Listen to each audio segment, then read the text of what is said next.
आणखीन एक महत्त्वाचा निकाल समोर आलाय। पंकजा मुंडे विधान परिषदेत विजयी झालेले आहेत। पहिल्या पसंतीची 23 मतं पंकजा मुंडेंना मिळालेली आहेत। पंकजा मुंडे यांचा विधान परिषदेत अखेर तन्मय विजय झालेला आहे।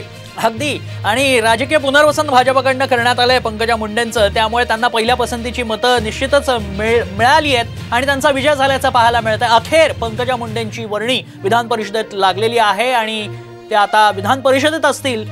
लोकसभेत त्यांचा पराभव झाल्याचं पाहायला मिळालं होतं, त्यामुळे कुठेतरी सोशल इंजिनिअरिंगचा वापर करत भाजपने त्यांना उमेदवारी जाहीर केली। अगदी एक महत्त्वाची बातमी समोर आली आहे। भाजपचे 3 उमेदवार जे आहेत ते विजयी झाले। परिणय फुके यांचा देखील विजय झाल्याचं आता घोषित करण्यात आलेलं आहे। भाजपचे 5 पैकी 3 उमेदवार आतापर्यंत विजयी झालेले आहेत। पंकजा मुंडे, परिणय फुके हे विजयी झालेले आहेत। सोबतच आपण बघतो योगेश टिळेकर हे देखील विजयी झालेले आहेत। यावेळी एक सगळ्यात महत्त्वाची बातमी आपण पाहताय, पंकजा मुंडे, परिणय फुके आणि भाजपचे योगेश टिळेकर हे आता विजयी झालेले आहेत। भाजपचे 3 उमेदवार विजयी झालेत। या सगळ्या निवडणुकीमध्ये भाजपकडून 5 उमेदवार निवडणुकीच्या रिंगणात होते, त्यापैकी 3 उमेदवार भाजपचे विजयी झालेले आहेत। पहिल्या पसंतीची मतं मिळवून हे उमेदवार जे आहेत ते विजयी झाले। जयंत पाटील यांना मात्र सर्वात कमी मतं मिळाल्याचं तन्मय दिसतंय।